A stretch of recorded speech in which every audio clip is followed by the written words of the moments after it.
Okay, so let us talk about first old syntax which was used before my application server ABAP 7.4 SP05 version.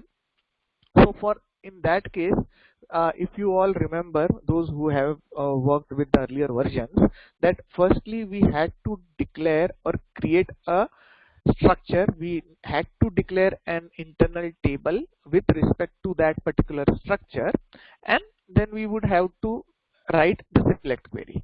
So let me just quickly write the select query. So it was something like uh, select EBELN.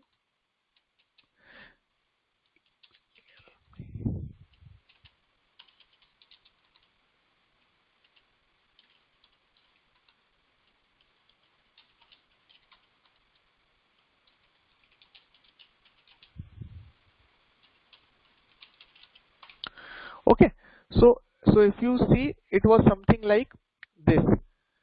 So this was a typical select query for which first we had to declare a structure and then internal table and then write the select query. Now consider a case that let's say I had one field purchase underscore type whose value dependent on a certain uh, logic, or you can say certain calculations. So after bringing my data into internal table, that is after bringing the data from database table EKPO into my application layer, and at my application layer into my internal table, we had to do those processing. So I will just quickly copy paste this thing. Okay, so for example, I had to fill this particular field purchase underscore type.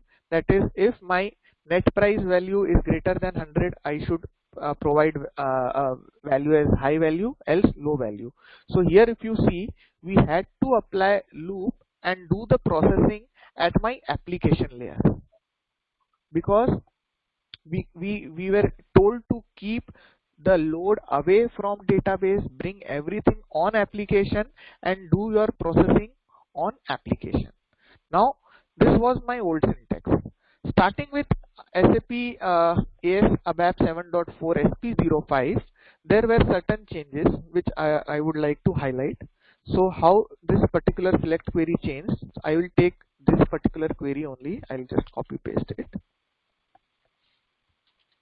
Okay, so first thing which they introduced was comma separated list. Okay, so the major difference between the first and the second one were two things. First thing to notice is the comma separated field list after my keyword select. Okay, now with this particular new syntax, all my lists, I mean all my field values in my order by and group by clause also became comma separated too. The second difference was that they introduced symbol @ for escaping our so-called host variables.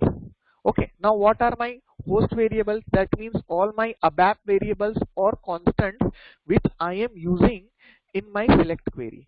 So in this particular case, my ABAP variable is IT@data. So I would need to basically escape, I use this @ to escape the so-called host variables. Now every host variable except literals must be escaped with preceding @ sign at every position in the statement. So if I am using different other variables also in my select query, all those variables have to be escaped using @. Okay, so these were the two important changes which were brought. Now please understand one thing, this is very important point which I am telling, that the classical OpenSQL, can you please let me know about host variables? Okay, so see what happens is that your host variables means your ABAP variables or constants. Now in this particular case, P_EBLN or FS_EKPO or IT_data, all of these are my ABAP variables which I have created at my application layer. That means they are known to my ABAP stack, and which will be generated at the runtime when my program would be executed. So all those variables uh, have to be escaped with @statement. Now if I am using any literal like this in my where clause, high value, low value, anything like this, then I don't have to make use of @. So except the literals, everything else must be escaped with @, and that too at this particular position, that is before starting of this uh, variable. Is it fine? Great. Okay.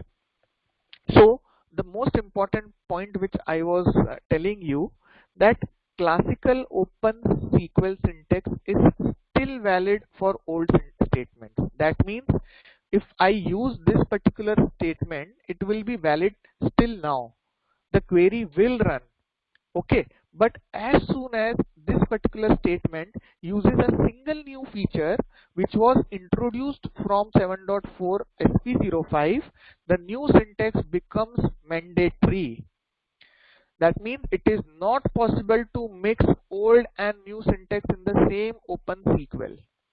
So a particular feature, let's say a built-in function or other arithmetic operation which were brought at my version is ABAP 7.4 SP05, and you want to make use of that, you have to basically change the query with new syntax. Okay, if you are not using any of those features, you can keep the query as it is, it would work fine.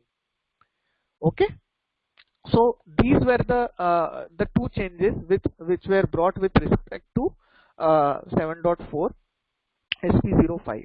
Now there was one more thing which was introduced. So earlier, as I told you, that we had to basically declare structure and internal tables. So let me just comment these particular three things. So this is now not needed. Okay, this particular portion, if you see here that a particular loop was taking place and we were doing this calculation, now this can take place within your select query itself with the help of case statement. Okay, so let me introduce you with the case statement. So you can add after let's say this particular thing, and you can provide a case statement. So here I am providing a case statement saying that case when my net price is greater than 100, then high value, else low value, and you have to provide an alias name which is purchase underscore type this. So this particular part now is not required. Okay, and this logic, or you can say this calculation, will take place at the database layer itself when the query will hit database. So this is what we talk about the change in coding paradigm from data to code to code to data paradigm. Okay, so another thing which was brought was inline declaration. So now I don't need to create the structures beforehand. Okay, I can do inline declaration like this. That's it. So that means whatever fields you want to select, this particular internal table will have those fields created at runtime. So what here I have done, that at runtime this would be created when this select query would hit. Now if this particular select query is not getting hit, this will not be generated. So that also saves my memory which was earlier consumed with this particular declarations and creation of internal tables. Okay, so let me just quickly display this this thing, result set, and let me just activate it. So there has been a very interesting change in the syntax with respect to select query. Now I have talked till 7.4 SP05. Starting with 7.5, there have been again change in the syntax uh, with respect to my select query. So we will talk about that. Just a minute, this is getting activated.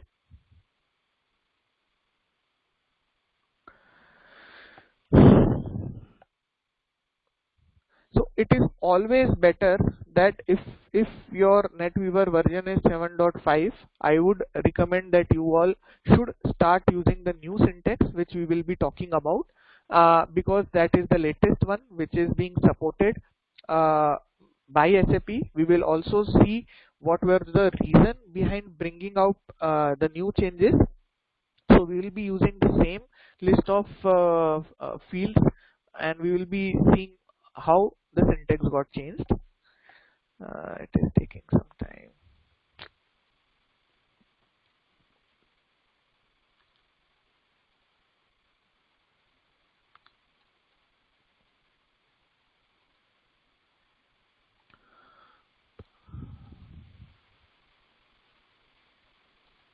So till this point, any doubts, or are we going good,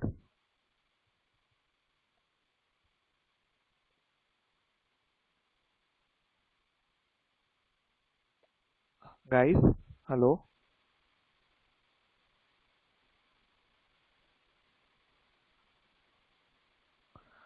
Okay. Okay. Okay. Great. So if it's clear, then we are good. I think, let me open this thing. System is slow.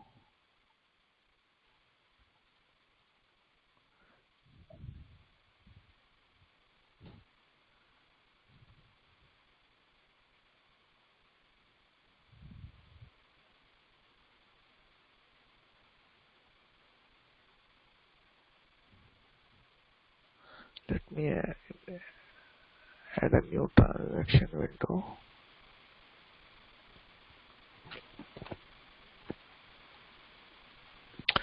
Let me execute from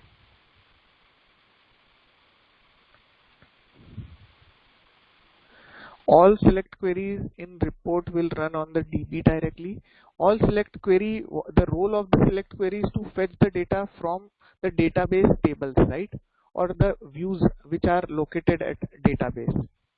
And how they will work, we have seen with respect to this particular uh, architecture. Okay. IT underscore data is not known. Okay. Oh, I have to comment out this code also. Yeah.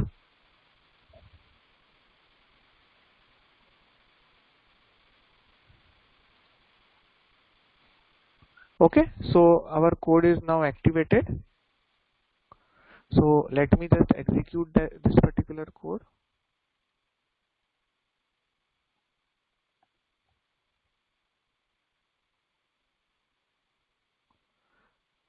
Okay. So it has given me all the values. See here, the fifth column, that is purchase underscore type. So it has given me high value or low value depending on my net price. So wherever net price is greater than 100, it will give you high value. Wherever it is less than 100, it is showing me low value. So it has given me all the required data. Okay. Now starting with, let me just close this thing. I'll use this. It would be better.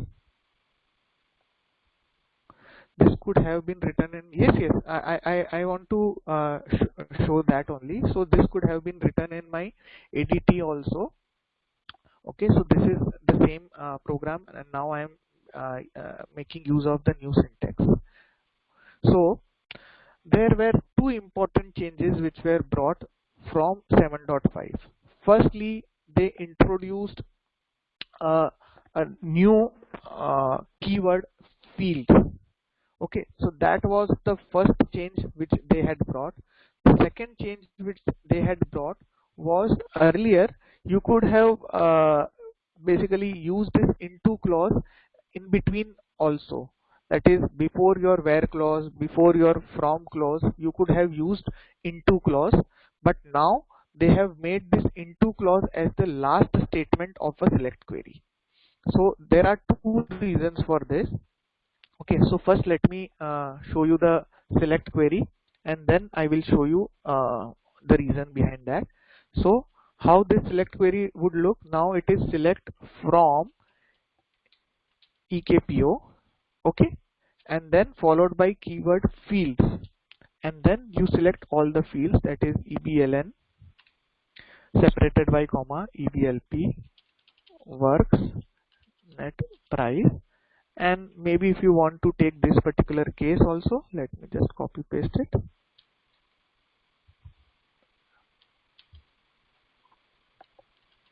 Yeah, okay, so let me just comment out this particular. Yeah, so here if you see, the first change which they brought was introduction of keyword fields. Now why they brought this? Two purpose. First is to improve the readability of the code. Secondly, if you see here, if I do control plus space, it will help me with the code completion. So it will list me all the available fields in my table EKPO. So this was not earlier possible. Okay, so what we had to do, we had to open the table, we had to individually look at the fields and then do our coding, so it was time consuming. Now just by doing your control plus space, it will list you all the possible fields. Okay, uh, and it will also basically give you the details of the field, like what is the data type, what is the field label, and so on.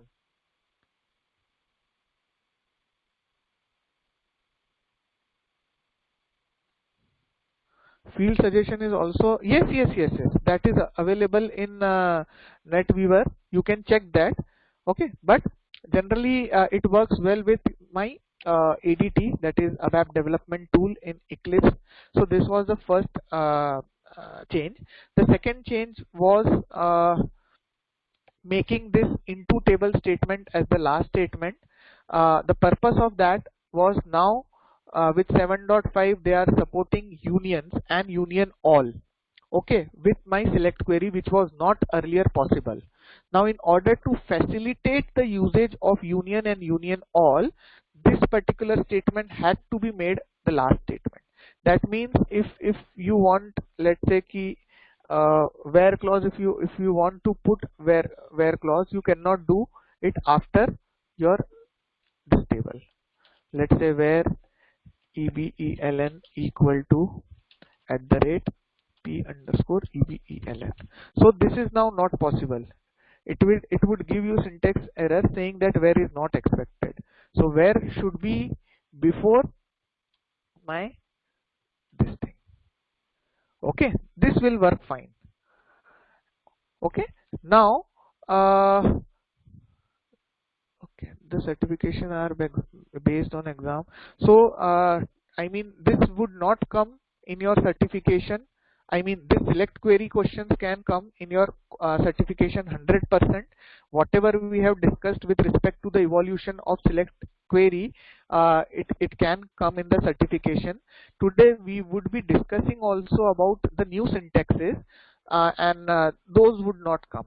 This is an additional thing which we would be taking I mean today, for you all to make familiar with the new syntaxes, that is how my loop has been changed, how my read has been changed, and different functionalities now can be achieved with lesser number of lines of code. So that also we will be looking at, but this part, yes, definitely it will come, it is bound to come. Okay, so you can expect one or two questions. So it is important that you understand how it got evolved, what were the changes which took place with each of the uh, NetWeaver version. Okay, so if I let me activate it, so this would be activated perfectly fine and execute. Okay, so the result set would remain same in all the three cases. If you understand, that all the three queries will give you the same result set. It is just that the syntaxes have been changed with time, which I want to show. Definitely the processing time earlier for this particular select query and loop is much higher as compared to these two. With these two, processing time also would be increased, and that would be visible when your volume of data is huge, and we have seen why. Okay, yeah. So this was with respect to my new syntax with respect to select query. There are certain new features which also has been added to this select query, which were not earlier possible. So there were certain limitations like no fixed values, computed columns, no case expressions, no right outer joins, no unions, no subqueries, and so on. Now let us see what all new features have been added which you can make use of in this select query. Okay, so SQL case statement we have already seen has been introduced. There is one more function which has been introduced, which is known as coalesce, which we will see how it works. Then now you can use arithmetic expressions like operators, plus, minus, multiplication, and division. Okay, so now you can use arithmetic expressions directly on select query, and we will be seeing example of each and every feature which has been added, which we are describing here. Then you can now use type conversions with cast in your select query. What is type conversions? That is, you are converting one data type into another data type. So that is your type conversions. Then arithmetic functions are available, aggregate functions and rounding off functions. So you can use div, mod, abs for absolute, floor, ceil, round. So these are certain arithmetic expressions. So floor, ceil, and round are my rounding functions. Div, mod, and abs would give you absolute value. Div is your division. Then you have certain aggregate functions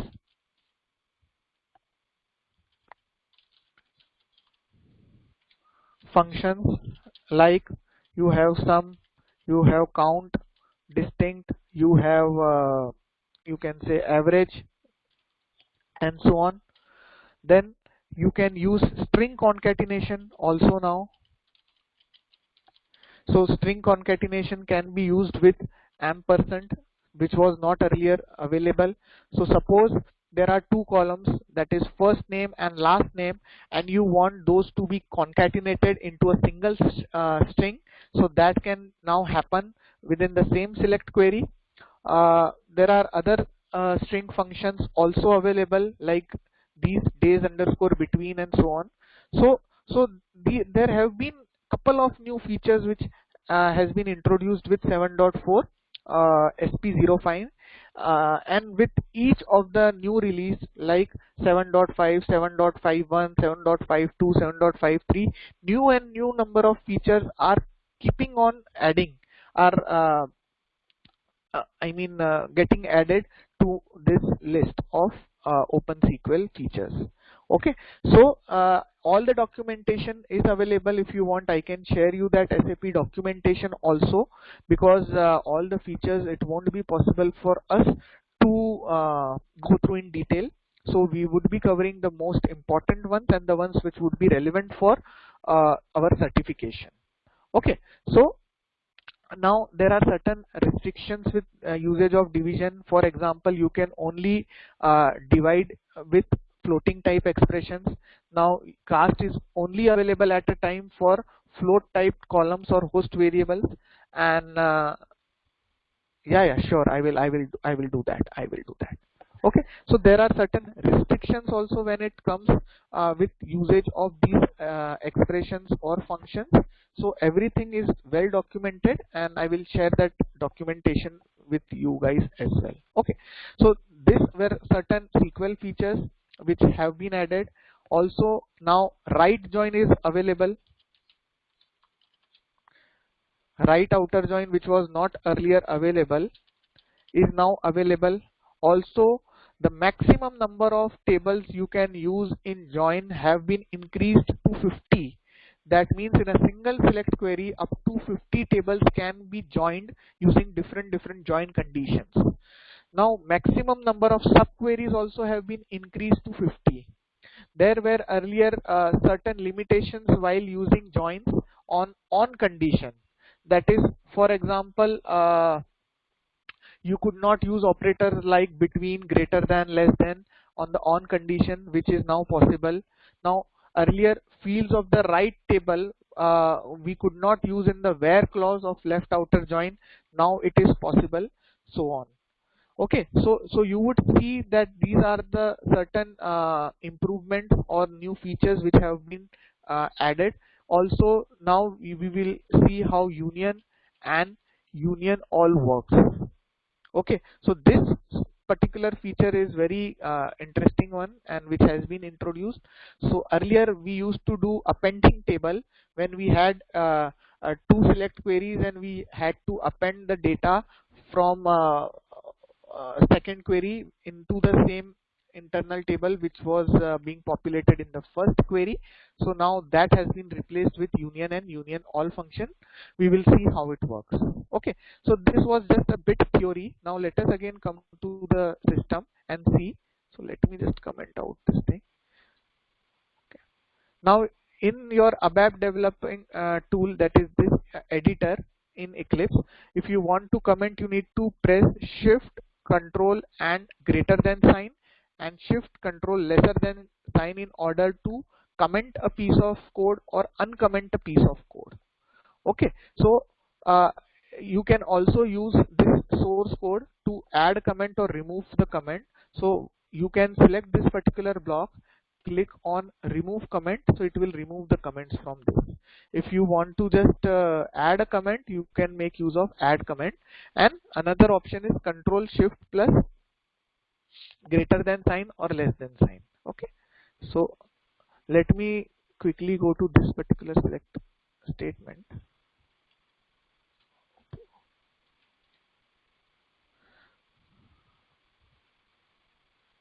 Let me uncomment it. Yeah. Okay, so here if you can see, let me check and activate it. Yeah, so here if you can see, now I can make use of certain aggregate functions like count, summation and average in my select query. Okay, so in this case I am counting distinct material numbers, I am counting distinct plant values. Also I am doing summation on this particular field which is LABST, and I want to do an average of this particular field. So all this is now possible with respect to our new select query. If you see here that it is comma separated and all my ABAP variables are escaped with @ see. So this is my, and also we have done inline declaration, that is we haven't created a structure and internal table beforehand. We are doing inline declaration. Okay, now if you see here this group by and clause, it is comma separated. So if you are using any fields apart from the ones being used in your aggregated functions, so Atul, this is 7.4 SP05 which we are using, because in 7.5 it would be select from Mara and keyword fields would come. So I am using the second variant. Okay, yeah, it's fine. Okay, so in this case these two fields have to be grouped by. Now consider a case if let's say I don't do a group by, and let me just comment out this particular piece. Okay, so it would give me an error saying that the field Mattner from select list is missing in the group by clause. That means all the fields which are not part of my aggregate functions have to be grouped by. Okay, so if I use this group by, and you see this, it is very good feature that it immediately gives a syntax error or warning. You don't have to explicitly check what we used to do in our SAP GUI. So if everything is fine, so here you see there are no syntax errors, and this is fine. Okay, so let me just activate it. Okay, let us see. Okay, I think I have to give some value.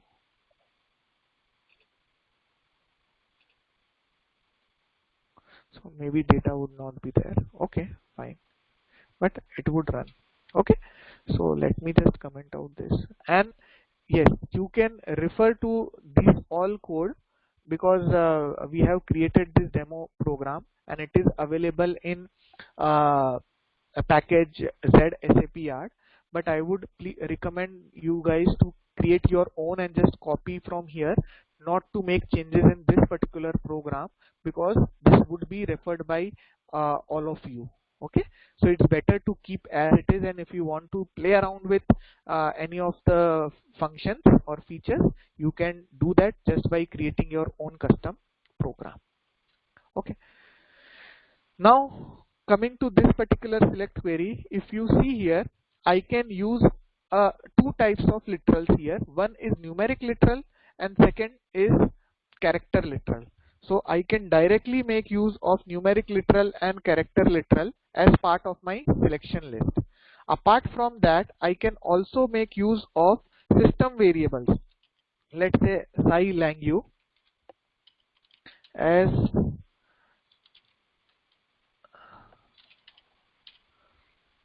okay, so I can make use of system variables also. I can make use of you can say constants, but they are my literals, that is character literals and numeric literals. Now here if you see, I am using certain round of functions. So there are the three most important functions. One is ceil, second is floor, and third is round. And I will show you how they differ. So first let us talk about ceil. So here what I am doing, I am multiplying the net price after using the rounding function ceil with a local variable which I have created above. So that means if you see here, I am doing calculation.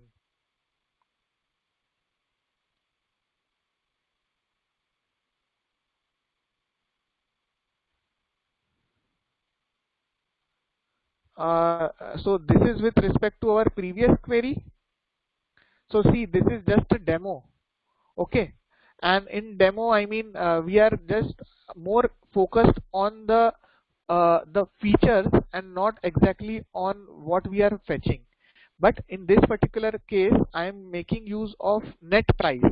So I am doing certain calculations. That means I am multiplying my net price with a rebate value.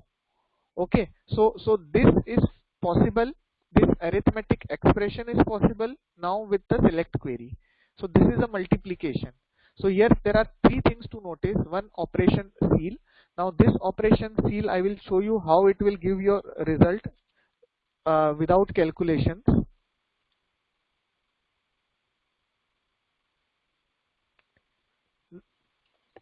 Just a minute.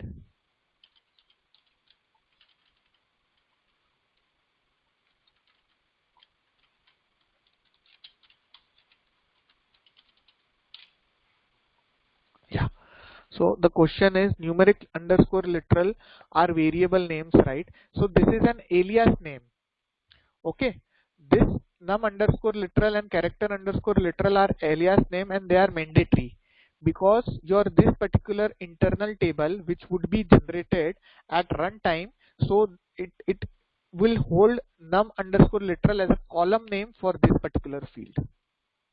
So what should be the column name if I don't give an alias, right? If I'm using a numeric literal, there should be a column name associated with it. So that's why we are using this num underscore literal, you can say, as an alias. And alias is not a new feature. You can make use of alias with respect to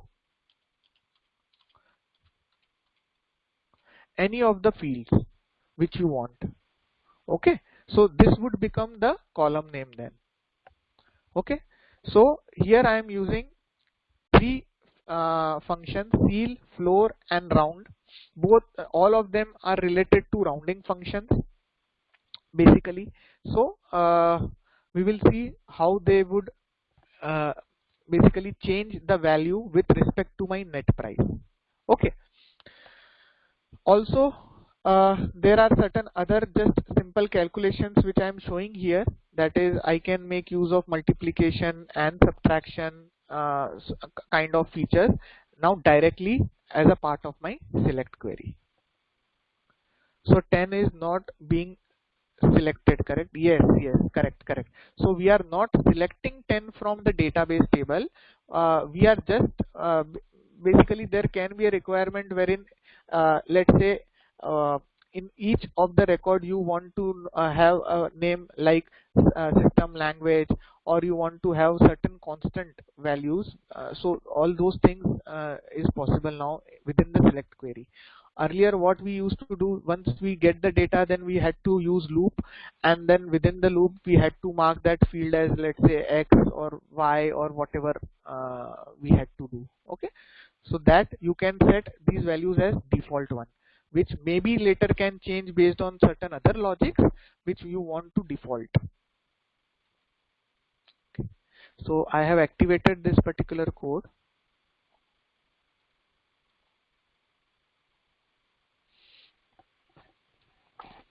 Okay, now in the round function also you would see net price followed by a value digit, which is nothing but the number of places. Uh, yes, correct. I can make use of case statement to influence the value. Yes. Okay. Connection is broken. Not be logged. Okay. Just a minute. Let me just unpin it.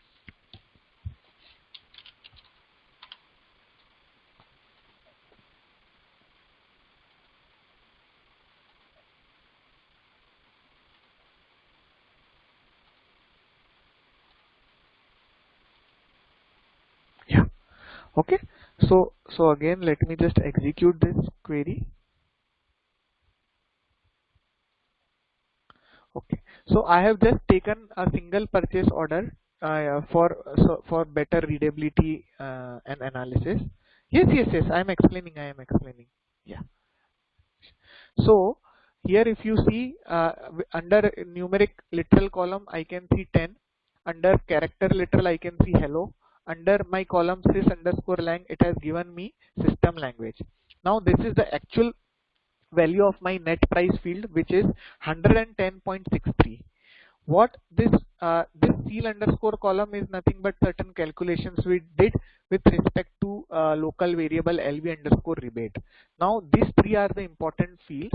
So what ceil has done, it has rounded off this value to the next integer, that is from 110.63 to 111. Now floor, what has it done? It has rounded it off to the lower number, that is 110. And this rounding function, as you see, we had given the number of places till which it should round off as 1. So that's why it has rounded off up to 1 decimal place. So 0.63 got rounded to 6. And these are other certain calculations which have taken place. Okay, so what ceil will do, ceil will basically round it off to the next higher number, that is 110, it rounded off to 111. Floor, it goes down and it gave 110. So based on your requirement, business requirement, what is your requirement, how business wants to get this value as rounded off, you can use those particular functions or features. Okay, I hope this is clear, guys. Ravi, I hope now it is clear.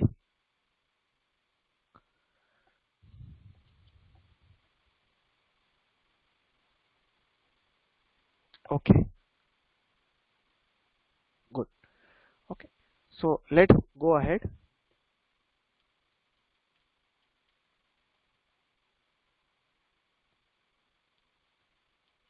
Okay, now comes again a good uh, feature like coalesce.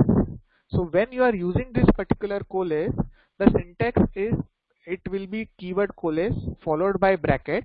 There will be two placeholders. Seal, yes, correct. So the what's the difference between seal and round? So in the round you can specify number of decimal places. So in rounding, what I did was seal basically rounded it off to the whole number, that is the integer value. Whereas in the rounding functionality, you can round it off up to a particular number of decimal places.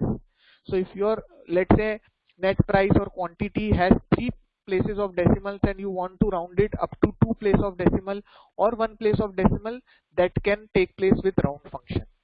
So it gives you more precise value.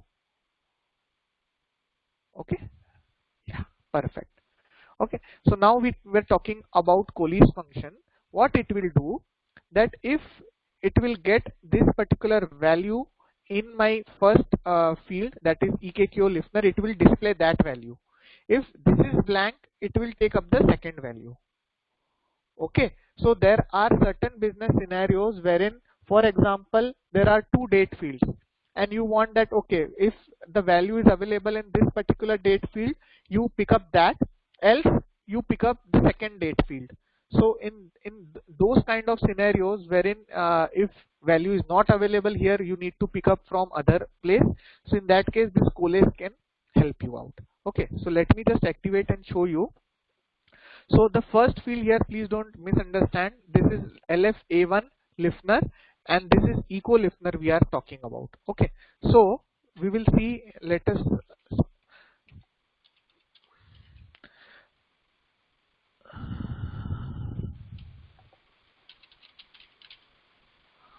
Okay. So this particular field listener, EKQO listener, if it will have any value, then it will be displayed under this second column. So let us see, if this is blank, then it will display no PO. Okay, so this vendor column was blank, so that's why that particular function that displayed the second value, which is no PO. Now similar to this case, see here in this particular LFA1 listener, which is nothing but vendor from LFA1 table, it has value. So now let's uh, check that. Let's replace this thing with LFA1 which has value. Okay, so now you know what should be displayed here. Okay, it will give the values in the last column. It should give values in the last column. Let us see.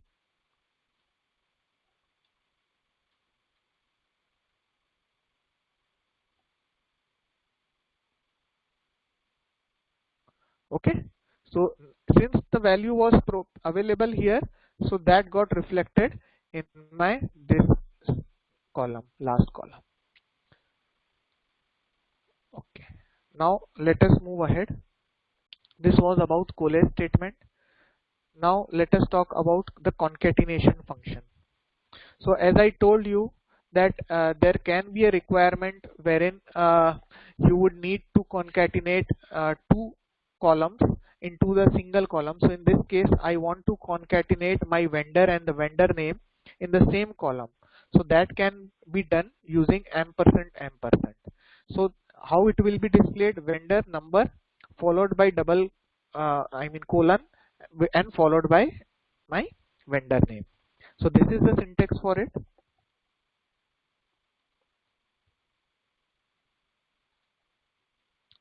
Okay, see how this is being displayed. Okay, now instead of colon, you could have provided a blank value also, like @ space. Okay, so it would provide you space in between. So you can see the vendor number and the description is now available within the same single column. Okay, straightforward. And once you start using these all syntaxes, you will feel, I mean, more comfortable with those syntaxes. Now earlier we used to do validation. So whenever you are using a report, there are selection screen parameters. We have to make validations whether it is available or not. So there was a different way of doing earlier. Now you can directly use @abap true. Okay, so if you want to just check the existence of a given record and you don't want any fields from that particular table, you can just make use of @abap true statement within your select query. So if the record exists, this variable lv underscore exist will have the value as abap true, that is x. If not, then it will be data doesn't exist. Okay, so this is again a useful thing, and I have personally started using this feature whenever there are some validations which come into picture. Now coming to our most important one, that is union and union all. So here if you see, for union and union all, I have used the new syntax which is 7.5. So in that case you will see that select from, now fields have been used, and the into statement is the last statement. Okay, so there are certain prerequisites like the number of fields should be same in both the select query. Now how this will work? Okay, let me just show you an example. Consider a case you have a table A. Consider a case you have table B. Now table A will have certain number of records and B will have certain number of records. If you use union all, what it will do? It will do nothing. It will just take up this set of record. It will take up this set of records, and it will do just an append. So the final internal table, that is the into table internal table, that will hold this 1, 2, 3, 4, 5, 6 number of entries it would hold. That is, there would be redundant entries. So here if you see, this entry and this entry is exactly same, but it will hold redundant entries because we are just doing union all. Now if I just do union instead of union all, what it will do? It will basically append, it will sort and delete adjacent duplicates based on these two tables. So that means this entry, which is exactly same as the first one, so this one will be deleted, and at the end you will only get the distinct values and not the redundant values. So that is the major difference between union and union all. So earlier we had I mean, if there was any requirement, we used to do appending table thing. Now we have union and union all. Okay, here you would see one more thing I am using, that I have done casting, type casting done. Why? Because I am using division here, and division only takes place with respect to my floating point. So if a particular field is not a floating type field, then we have to convert its type to floating type. How it is done? Using typecasting. So in this example we are seeing three things. First, we are seeing an example of typecasting, we are seeing an example of division, and we are seeing an example of union and union all. So this is just an example. So maybe you won't find it relevant, or you would say that why we are doing this. This is just an example. There are many scenarios you might have already come across, or you might come across in future, wherein the tables are different and you want the result set of both the tables into single internal table. So in that case I would suggest that you should go with union and union all. Okay, so if I execute it, it will give me the values. So this is my divided field value, this is my currency key field value, and all the other fields. Okay, so if let's say if I just comment out this particular field, it will immediately give syntax error saying the number of elements in the field list in union must match, and it will say that the left part has 6 elements, right part has 7 elements. So there is a difference to it, right? So this has to be same. Okay, yeah. So guys, I think we have covered mostly all the uh, new features, and we will now go to new ABAP syntax. But before, so till now we talked about the evolution of my select query, the new features which were introduced to my OpenSQL select query.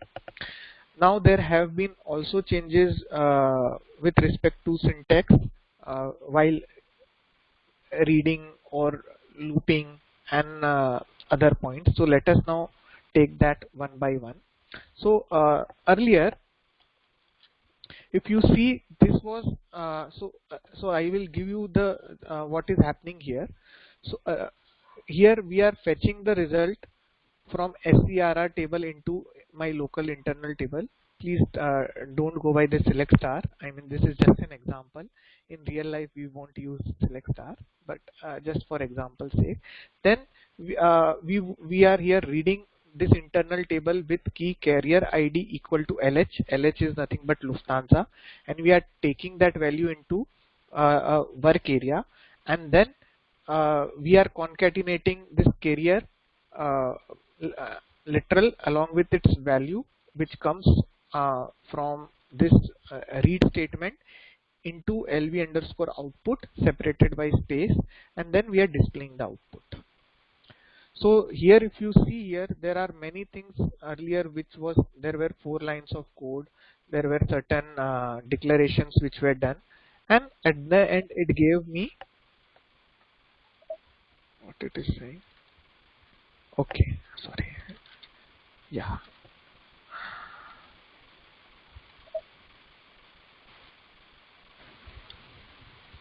And at the end it gave me this thing, that is carrier is Lufthansa.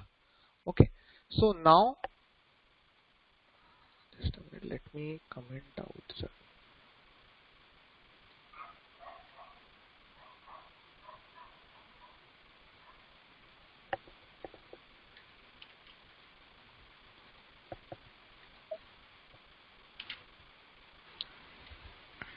So now this entire thing, how we can make use with new syntax, let us see. Okay, so this with new syntax, if you see here, the number of lines of code have been reduced a lot. Okay, sure. Is it fine now, Atul? Okay, okay. So if you see here what I have done, firstly I have selected same like this into internal table. The only thing here to notice is I have used inline declaration. Now the with new syntax, this is how you would read an internal table with a particular key field. So in this case, if I am reading this internal, if I want to read this internal table with key field carrier ID equal to LH, this is the new syntax with we can read. Okay, and this case also I have done data declaration, that is data I have taken as an work area. So this is my inline declaration which I am doing, and now there is a new syntax for concatenation as well, which is a pipe syntax, which is this pipe carrier, and the value which comes with respect to your work area or field symbol, you need to enclose it within the curly brackets. Okay, so this is the carrier name. So this is the piped syntax which is now used for concatenation. So let me just, okay, so if you execute the thing, it will give you the same result. So this is the new syntax. What if we give more than one line? So then it will be internal table. Then it will be internal table. Okay. So then it won't be work area. Then it would be the internal table. And then we have to use loop syntax. So we will be coming to that. This is just, I mean, this is the read. Correct. So this is a read statement, and it will only pick one line. Okay. at a time. Yeah. Now coming to the second point, which is with respect to inline declarations. So we have seen that here I have done inline declarations at my select query. I have done inline declarations at my read level also. Now earlier, if you were making use of class methods, so in your importing parameter, let's say if you wanted to have this li underscore result, you would have to basically define li underscore result and of type this formal parameter ex underscore data. So now that thing is not required. So your importing parameters, I mean the one which would be returned from your method call, whether it is importing parameter or returning parameter, you can do inline declaration and it will take the type as your formal parameter ex underscore data. Okay, so in this case again I have done inline declaration and would be displaying the output. Okay, so this was again an example of inline declaration with respect to my class method call. Now let us see the inline declaration. So earlier we used to define this variable which was with reference to a particular class, and then we used to create object for this reference variable, okay, in order to access further methods of this particular class, instance methods.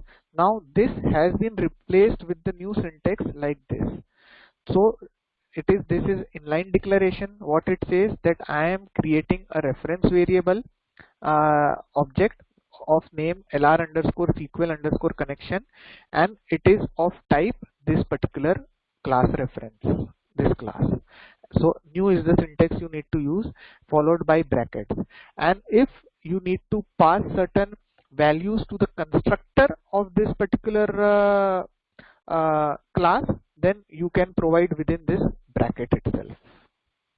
Okay, so this has been the change in the syntax for the declaration of reference variable. Okay, now comes this very important part, so we will go one by one. Okay, so first understand that this is a simple structure which I have created, which consists of 3 columns. One is of type I, one is of type C, one is of type date. Okay, I have created a table type gtt underscore example, which is type standard table of structure gty underscore example. So this is my simple structure. Now I have created one complex structure. How it is complex? So the first column is of type I, the second column is of type this structure. That means the second column will have single value of type gty underscore example, and the third column is my type gtt underscore example. That means my third column would have multiple entries, can have multiple entries, which would be of type gtt underscore example. So this is a classic case of my deep structure which I have created. And what I have done, I have created a table type gtt underscore complex underscore example, which is of type my complex structure gty underscore complex underscore example. Why this is created, we will see in just some time. Okay, so just please understand. If anyone is not clear with respect to this declaration, please let me know. I will show you in the debugging also how this internal tables and everything would work.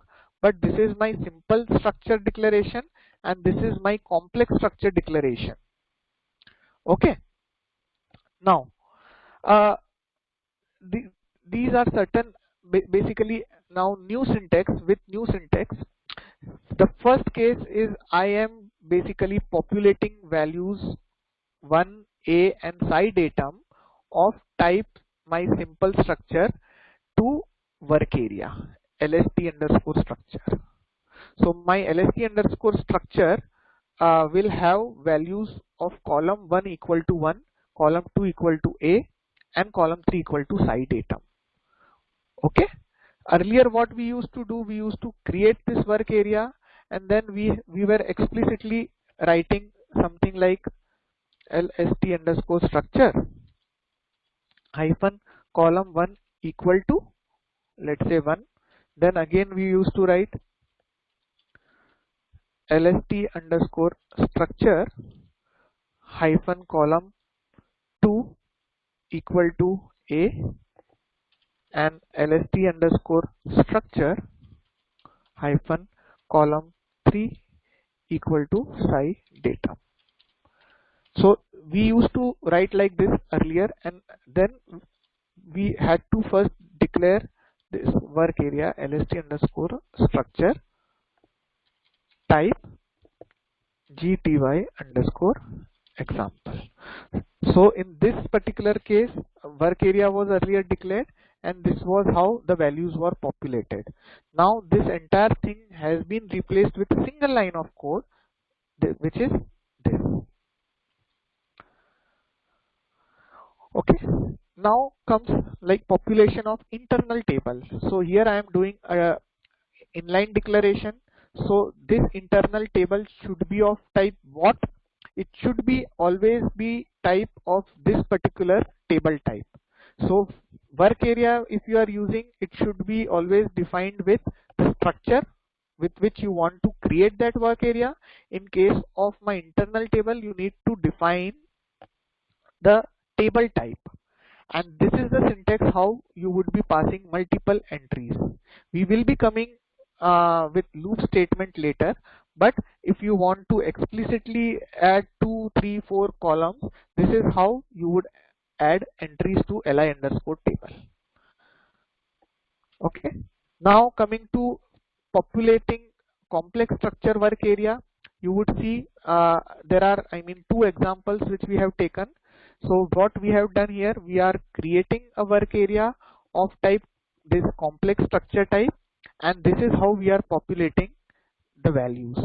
So one way is you can access the columns individually, that is column 2 is of type gty underscore example. So gty underscore example has 3 columns. So if you want to access this column from here, how would you access? Column 2 hyphen column 1, and then you can populate the values. Second option is you can directly pass your lst underscore structure. You can directly pass your li underscore table here. Okay, so let me just comment it out and show you how it will look into debugging mode. So let me first complete this case also. So this was about the complex work area creation and population. Let us see how this internal table would work. So it will work in a very similar way, but it will be having multiple values.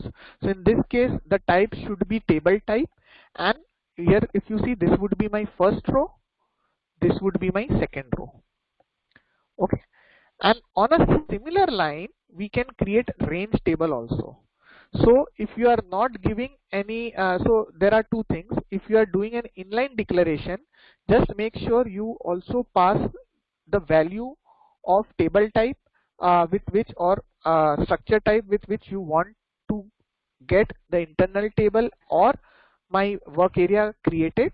Now if you have already declared it above, like in this case I have declared range table of type I, so in that case I can specify value as hash here. So this is how I would be populating my range table, that is sign and between would be common for 3 entries, whereas option equal to G would be different for the 4th entry. So I am populating this sign equal to I, option equal to BT, and then it will be 3 values, that is low and high. So this is nothing but an internal table having 4 columns: sign, option, low and high. So let me just put a breakpoint and I will show. Okay, let me activate it and let me put a breakpoint so that it would be better for every one of you to visualize it. Okay, so the first case, that is lst underscore structure. So if I see, the values got populated as 1, A and 20 the date field. Okay, now this is a simple table, li underscore table. So if I come here, yeah, so if I come here to li underscore table, it has been populated with 3 values like this. Okay, now coming to complex structure. So in case of this complex structure, this is how it would look. That column 1 is having value 1. Now column 2 is a structure. So if you double click on that column 2, it will basically give you all the values. You go back. Column 3 is my internal table, and this internal table I am passing as value having 3 entries. So if you double click on column 3, it will show you all the multiple values. This is a classic case of deep structure wherein a single row would be having a column with type table type or with type as work area. Okay, now coming to the complex structure 2, wherein I am directly passing this thing. So we have seen this. Now let us see how this complex internal table would look like. So this would have 2 entries, column 1 1, column 2 2, and corresponding to each row we will be having these deep structures. So first row, it will have this structure having values, and third row will be of type internal table. It will have multiple entries. Similar to that, second row again may have multiple values like this. So I hope you are now able to visualize in a better way how this structure is defined and how the values would be populated with respect to my work area or internal table. Now this is my range table. So if I click on li, 4 entries got created.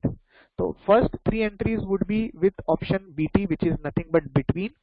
The fourth entry would be created with greater than equal to.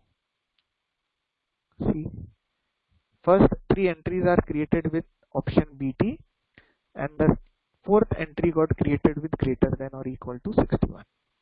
So this has not only improved the readability, this has also reduced the number of lines of codes.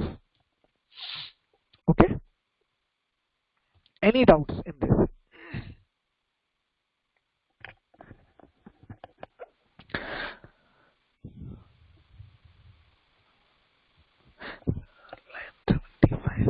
See, this is my table type. So there is a difference between table type and internal table. Internal table can be of type table type, okay, or internal table can be of type standard table of structure. However, this is my table type. So table types, you would be also seeing global table types available from SE11. So we have option of structures, we have option of table types. So let me just show you that. So in the data type, you will have, let's say if I do Mackner, see, it will ask for structures. It will also have an option for table types. So if I click on, let's say, any of this and display, it will give me table type. So table type is nothing but it is declared on top of your structure. What is the difference? Structure means it can be used for declaring a work area, but it can hold only one value. Table type means it can hold multiple values. Okay, okay, any doubts on this, or are we good? So now we are using these kind of syntaxes only. So there has been a good amount of shift in the way we write our ABAP code. So it would be better if you get accustomed to the new syntaxes as soon as possible. Are we good, guys? Shall I continue further? If all good, thanks.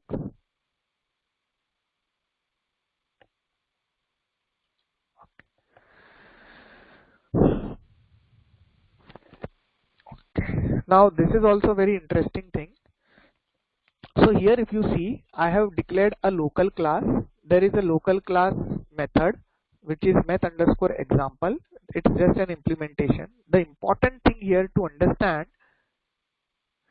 here is that I am declaring the importing parameter of this method math underscore example. So it has one importing parameter im underscore parameter is of type string. Now I created one local variable, or let's say you have one local variable lv underscore value which is of type which is different than the one which is defined here.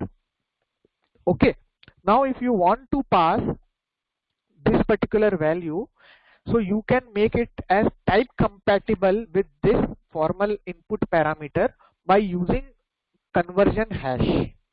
So when you use conversion hash, this lv underscore value which gets passed to my input parameter will become type string. Okay, so this is also very important. The same holds true when you are calling a function module. So sometimes you might have come across a case wherein the value which you are retrieving from a given table is of different type, but the one which is expected to be sent to a function module or to a class method is of different type. It happens very frequently with us, correct? So what in that case, and if you are not passing the value which is of exact type compatible with the formal parameter of your function module, it will throw dump. So in order to ensure that you are basically passing the value which is of same type, you can directly make use of this conversion hash.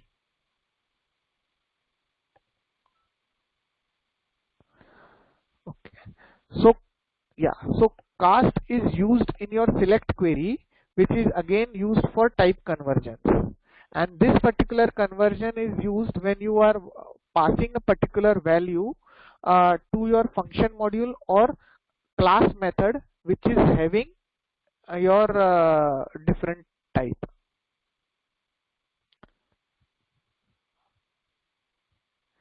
Yes, conversion hash if you will use, it will take care of the the formal parameter with which you want to make use of. Okay. Yeah.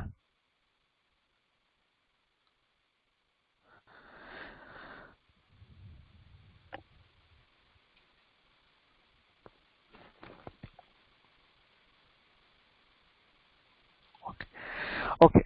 Now there is one more case.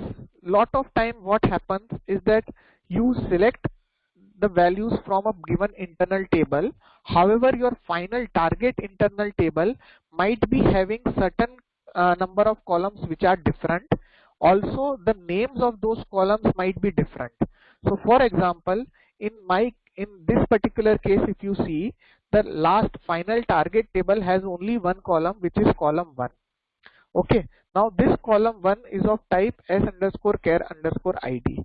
So consider a case wherein if your target internal table, or you can say final table, have number of columns, also the name of the columns is different, and you want to make sure that this column 1 gets populated with a particular field from this table.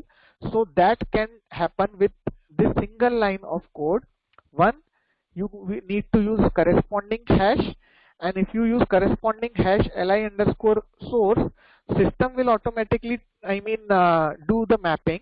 But if the mapping is ambiguous, or if mapping is not clear, or if you want that this mapping should happen in a particular way, then you use keyword mapping followed by the column 1. So this column 1 is the column of your target table, and char id is the value coming in my li underscore source.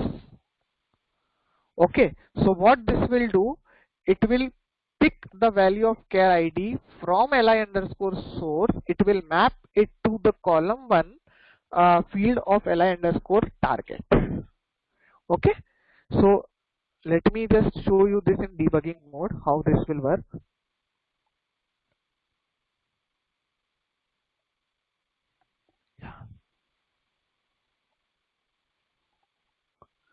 See, this is my source having 20 entries.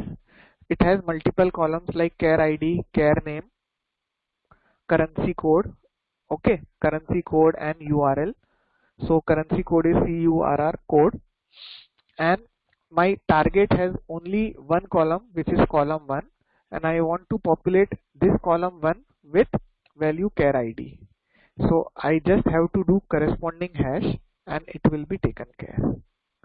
So my li underscore target will have these values. Now there was one question that what would this be good from performance point of view? We are doing away from loop. Loop is also there. I would show you loop, but there won't be any impact on the performance. You can use this. And what is the syntax for more than one field? Let me just show you. Okay. So let me just add one more column. Move corresponding, and along with that we are making use of mapping. Okay, type let's say char 10.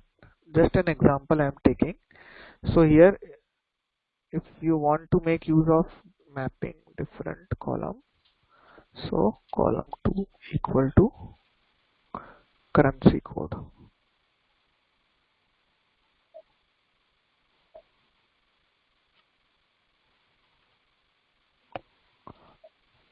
Okay, so now I have done mapping for 2 columns. So let me just put a breakpoint and execute again.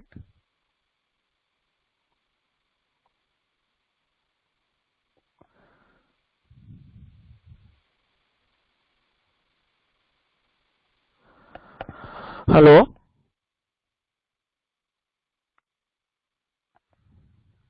guys, am I audible? Okay.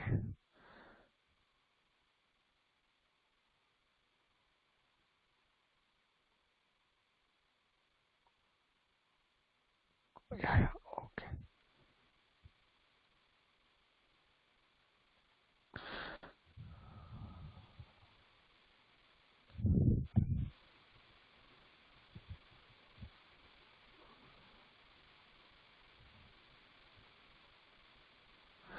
Yeah, I am showing that result only.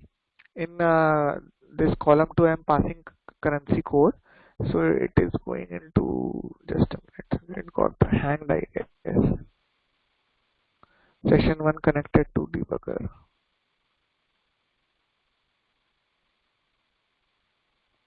Let me just again show.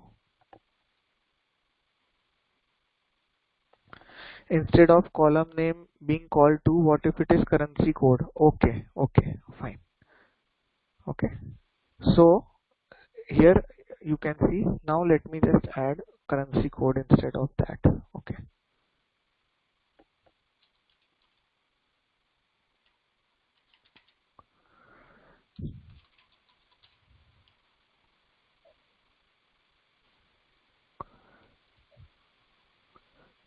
Okay, no component. Yeah, so here also I would be writing currency code.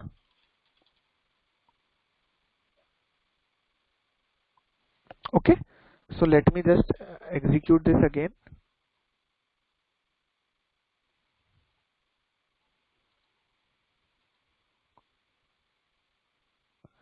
No, I'm showing you that also.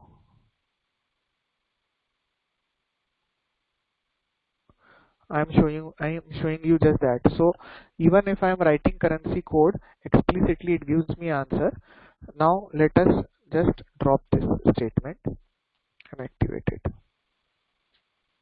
Okay, now let us see what happens.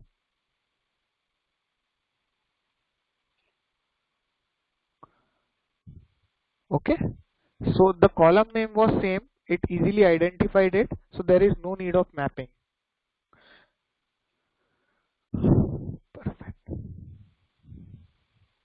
Okay, so there was one question raised that why I have used hash with respect to range table. I used hash because range table was already declared above. See, so if you have already declared it, that means that they know that lr underscore range is of type range table I. So that's why I can provide hash here. If I hadn't declared it and if I provide hash here, it will give me an error saying that you need to specify what kind of range table you want to create.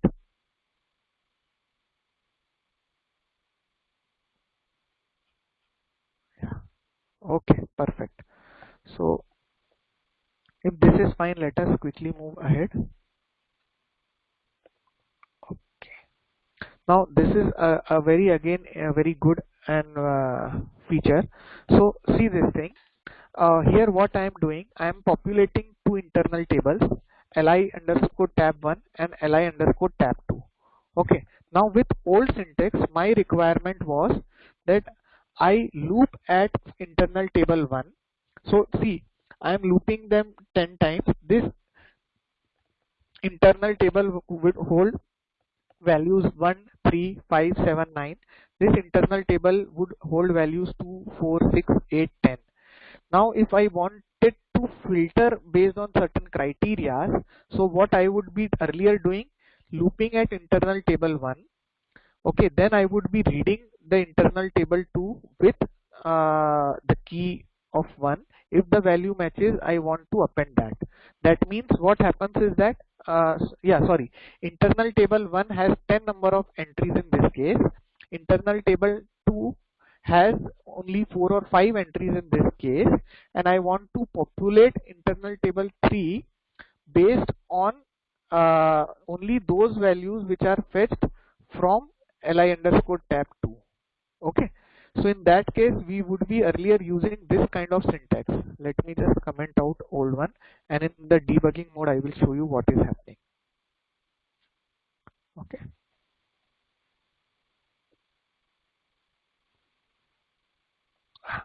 so here if you see, li underscore tab 1 has 10 entries, 1 2 3 4 5 6 7 8 9 10, and in internal table 2 it has only 5 entries. Now what I want is that my internal table 3 should have only those values which are in my itab underscore itab 2.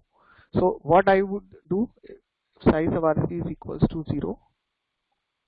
Yeah, see, so this is what I used to do earlier.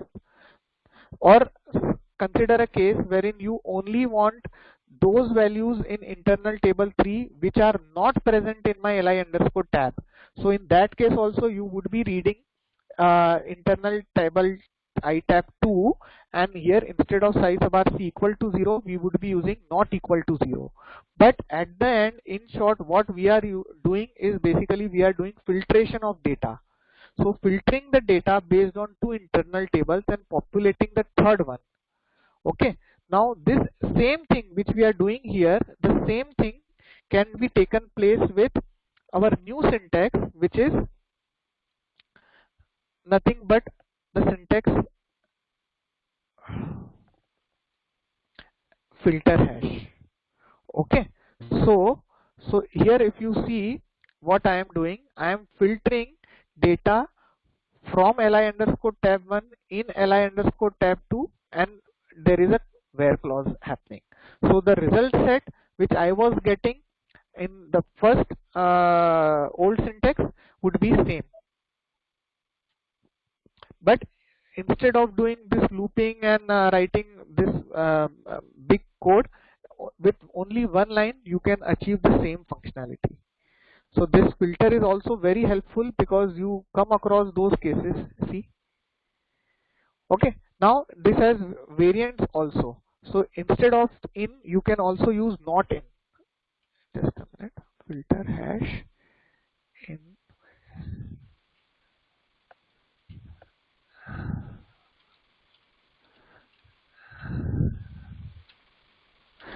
Uh, just a minute, huh?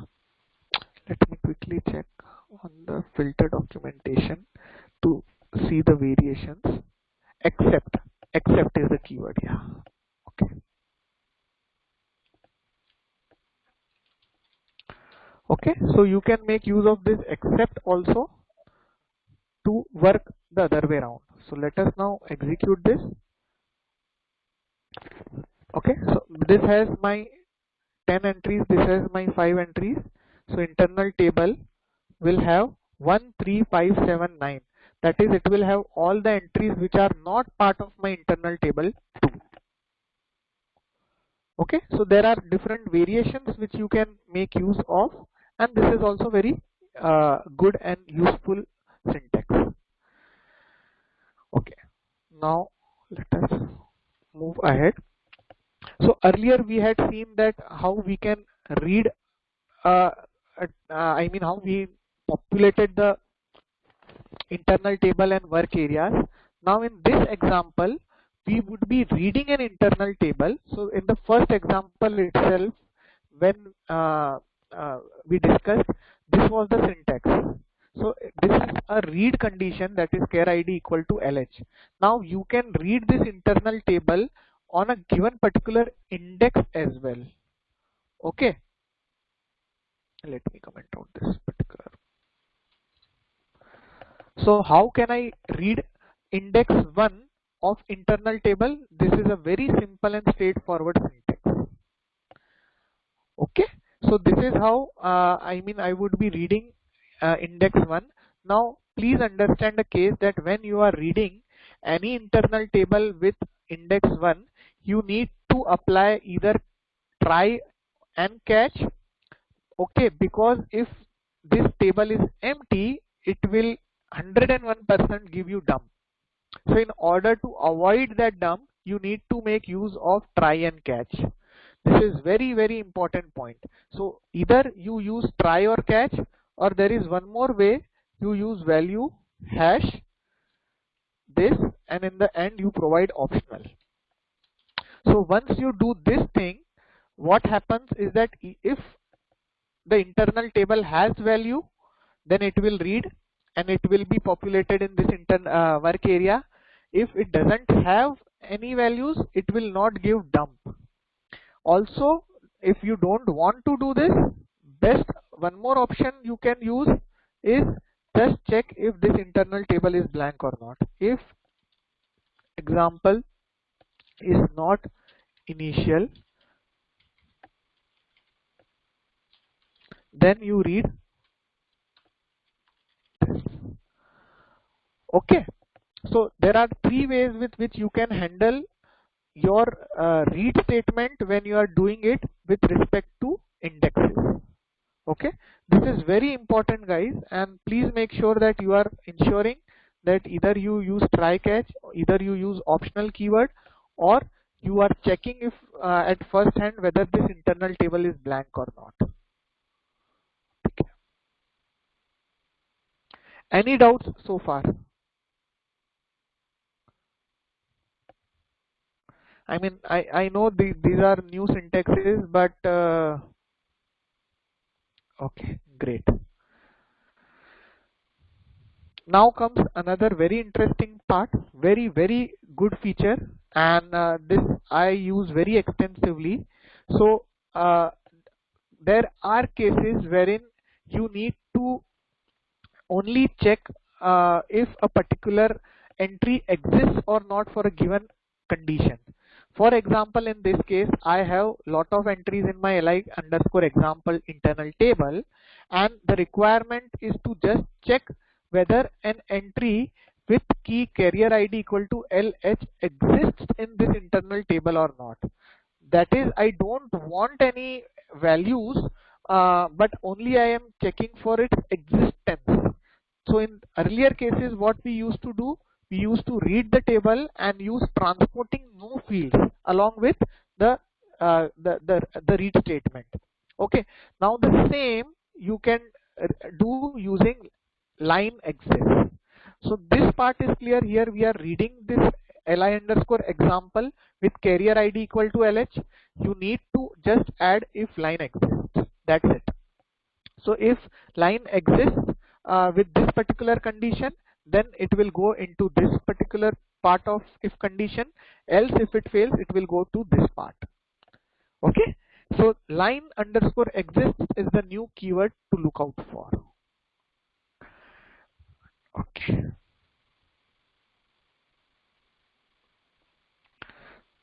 Now there are cases, so suppose you had to basically get the index of your read statement. So that was earlier possible with SciTabix. So consider a similar case where first I was checking for the existence of entry. Now when I am reading it, I want to get the index of that particular read statement. So if this read query is successful and if size of RC is equal to 0, then with the help of my system variable site_abix, I would get LV underscore index. Now the same thing you can do using the syntax line underscore index. So this entire thing gets replaced with single line, and also along with that you can do inline declaration. So your around 6 to 7 lines of code get converted into single line of code. Okay, so let me just show you in debugging mode how this would look. So I am putting a breakpoint here.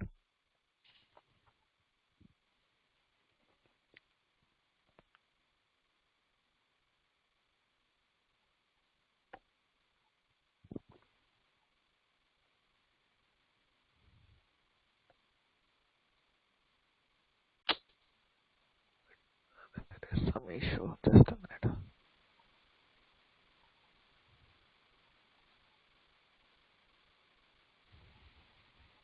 Yeah. Okay, so the first step is I am fetching certain entries. If you see here, it has 20 entries. Now when it would read, LH comes at number 10th. So index we would be getting with this read statement would be site_abix equal to 10, and I am getting that variable in LV underscore index.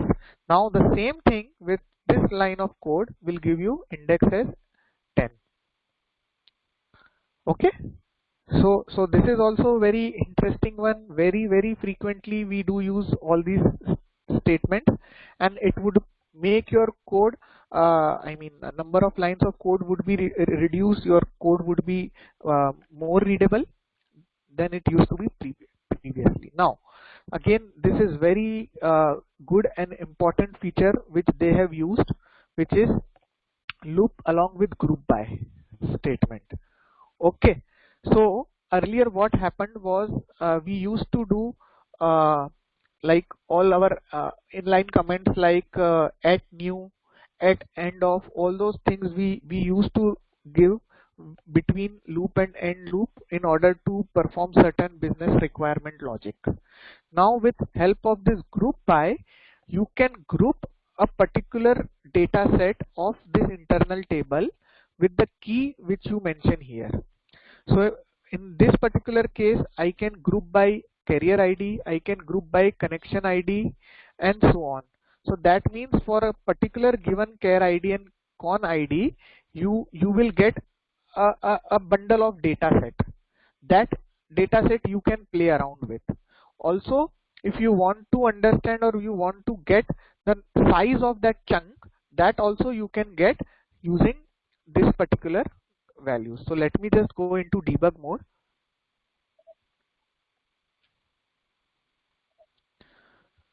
Li underscore, oh, okay.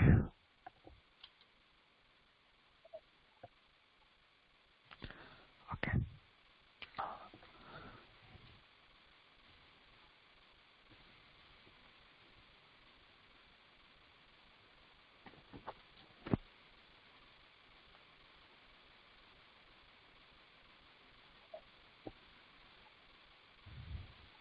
Okay. So if you see this particular case, there are 355 entries. Okay. Now in this loop, please just I need only 5 minutes of your attention. I am grouping by carrier ID field. Okay. So if you see this carrier ID AA, and I want to know, I want to play with this bundle of record having my carrier ID as AA. I want to also get want to know the number of entries having this carrier ID equal to AA. So earlier we used to use at end of carrier ID, at uh, all those things, at new, at end of, and so on. Now with this new syntax, it has become very easier for us to group those. So here in this case, if you see, I got three things. One, the key is AA, index, that is index, this is the first you can say distinct value, and the size is 26, that is 26 number of entries for carrier ID equal to AA exists. With the second iteration, if you see here, the second iteration would be my carrier ID, the next one, AZ. Okay, so how many entries do I have for carrier ID AZ? It will give you index 2 and the lot size is 52. Now if you want to play along with the values of these 52 entries, you can do that also. I will show you. Okay, so if this part is clear, I will again go into the second loop. Again, it is just a variation of this group by clause. So what I am doing, I am grouping it based on carrier ID and connection ID, and let us see how it works. So just a give. So if you see here, for this particular carrier ID and connection ID as 17, with the combination of these two entries, the number of entries would be around 20-25. So when I do grouping by this, assigning field symbol, so in this particular field symbol, I would get basically all the entries. Okay, so here I can do a loop at group by.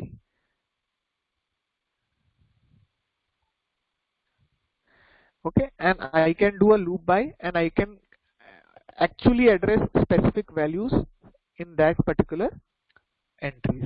See, okay, so this is how I would get all the entries. So basically, when you want to bundle the records based on certain criteria within the internal table, you can use that using group by statement. Is it fine, guys? I mean, you understood the concept behind it?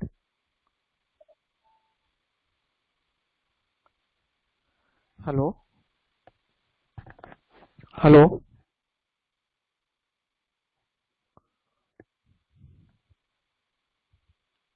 Okay, okay, great.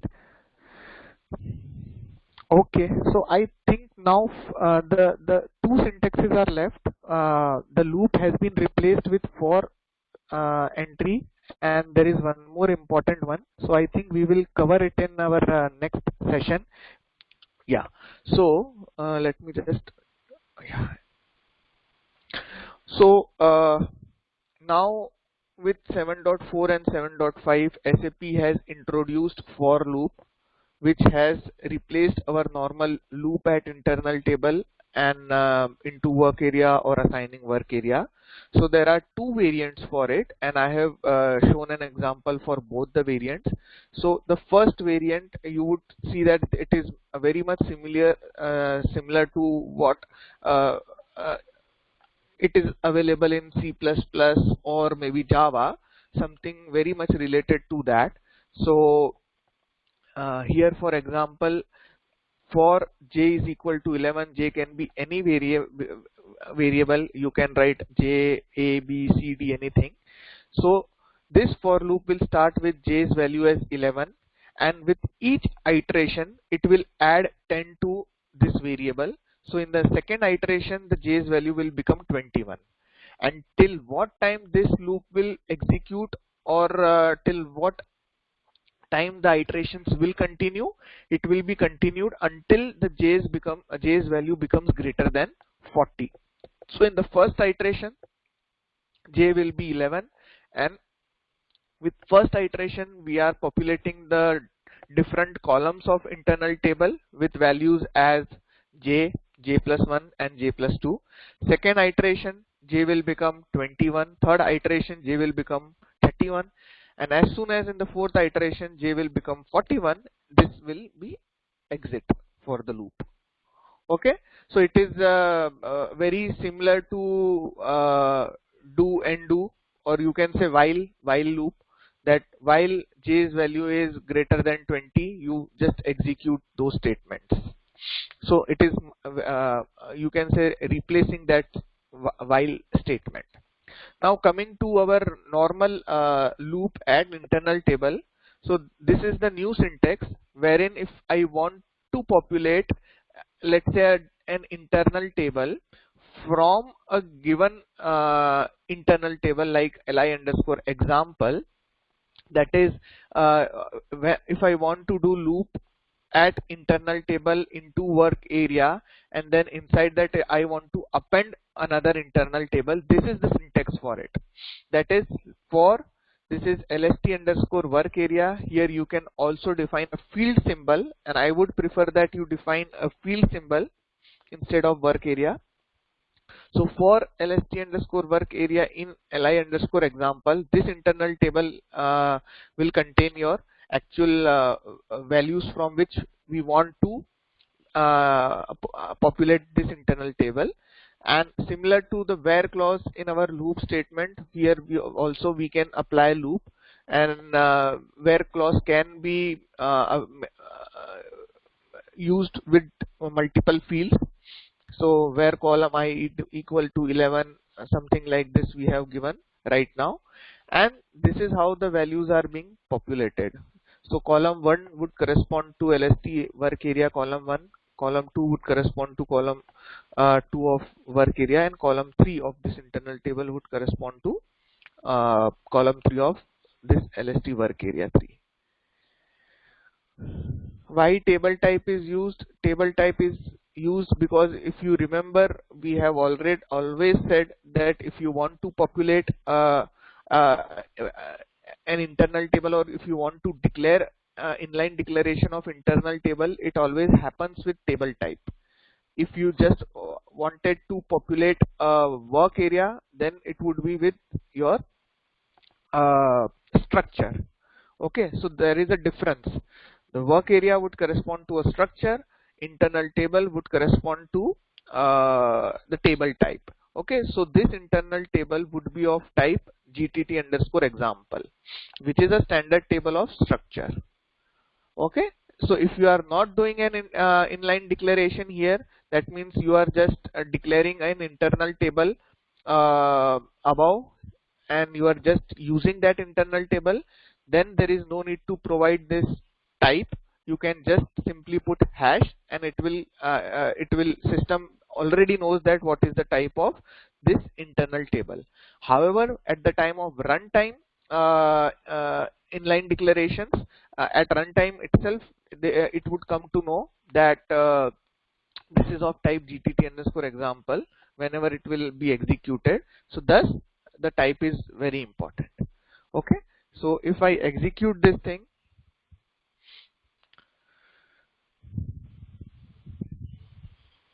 so here if you see 11, then next value was 21, then next value of j was 31, and after that it got exited from the loop. So that was the exit criteria for that particular loop, and we have just populated the values from li example into our final internal table, and this is how it would look.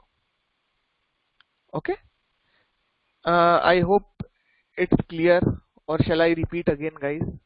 Any questions?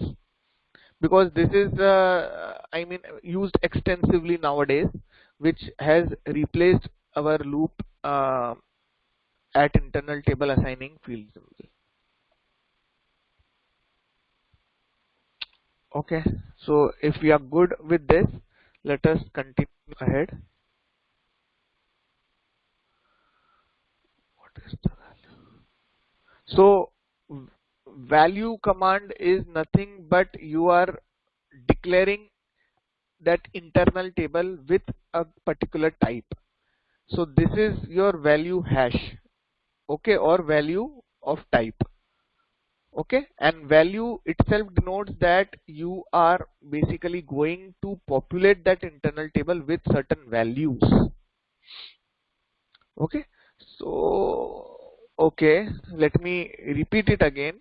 So as our classical cases of ABAP, earlier we had something which is known as loop at internal table assigning work area, and we were appending certain internal tables with from work area. Okay, this was our old syntax. Now this loop at internal table assigning work area, and in that if we were appending another internal table, this particular thing has been replaced with for loop.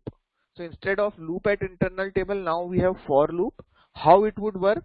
it would work in a very exact similar way like loop at internal table used to work. So the syntax for that is for, now here you can declare any field symbol or work area. So this gets declared at this point itself. You don't have to explicitly declare this work area before this for loop. So this is declared at the same time. So let's say if I can make it as work area 2, and then I just have to provide 2 2 2 2 everything. Okay, so that is for lst underscore work area 2 in li underscore example. So this is the internal table that which holds your records. This is the where clause. Okay, and in that you are just populating the values. Okay, so here I was displaying example 2. In the second case I can also display li underscore example underscore 2. Now since it is a where clause, I should expect only one record in this internal table li underscore example underscore 2. Okay, so if I execute it and let us see how it would behave, it would give me only one entry. Now if let's say I remove this where clause, I don't want this where clause, and it should execute for all the values, then it would give me 3 number of rows, because this internal table has 3 rows. Okay, so let me execute it. So here if you see, I got 3 rows. Okay, so this is very much similar to, I can say, loop at internal table into work area where column 1 equal to 11 end loop, and within that the commands would be append work area lst underscore work area 2 to li underscore example 2. Okay, so this is very much similar to that. So this is one variation which we have discussed. The second variation for loop is this one, wherein there is some start condition and end condition. So if you remember, there was a syntax for while loop, that while j is greater than 40, we would initialize, I mean j equal to 11, while j is greater than 40, you do some logic, and with each iteration you increase j equal to j plus 10. So it would, that while loop would continue to execute until it reaches the condition, that is j is greater than 40. So the same thing has been replaced with this new syntax, that is for j equal to 11, that is we are initializing a value. With each iteration it will add 10 to this variable, that is j equal to j plus 10, and till when this for loop will go on, it will go on until the j's value is greater than 40. Okay, I hope, I mean, it is very clear now.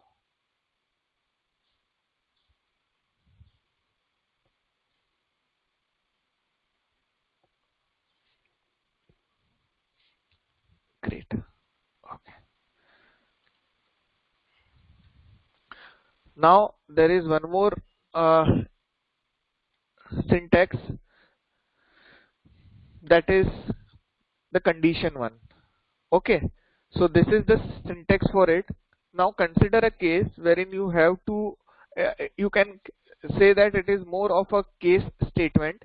So this is an example wherein you want to determine the time based on certain conditions. Okay, so here if you see, I have used when clause. So when my site IMLO is less than 12,000, then I am doing then it should display site IMLO, and this is just a you can say time equal to ISO, and this is just a concatenate statement which we have already seen that we can use using a piped statement.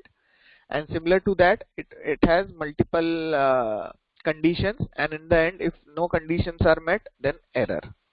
Okay, now this condition string, why I have given, because I am declaring this at runtime. This is inline declaration. Data lv underscore time is an inline declaration, so how system would know what type it should pick up? So for that we need to provide this string type. If I had already declared this lv underscore time, of type string above, then there was no need to provide this condition. Okay, so this basically improves the readability of the code. It makes it more readable, more organized, and yeah, this now new syntax is available to use. Okay, so this is, you can say, new condition statement. If I execute it, so it will give me the output. Okay, so you can relate this with if else if condition previously we had in order to determine value of a particular variable or particular field. Okay, so with this we have majorly covered. So there are other syntaxes also. There are certain more uh, complex, or you can say syntaxes. So there are lot many syntaxes, but we have only here discussed the most important ones and the ones we would be regularly using. Okay, so there I would give you the list of all the syntaxes. So we have majorly covered everything, more or less. If there are certain syntaxes which are left, I will share those with you. If you find it difficult, we can discuss those also. Okay, so with that, I mean, we have covered our syntaxes and how they have changed with time.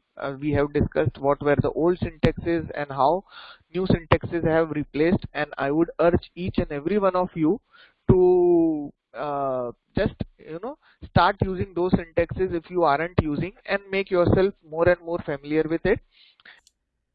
Thank you very much for supporting and encouraging SAP Yard. Please like us on Facebook, follow us on Twitter, LinkedIn and Instagram. Please do not forget to subscribe to our YouTube channel and hit that bell icon. Please email us at mailsapyard@gmail.com or WhatsApp us at +1 251 727 9273 if you have any queries.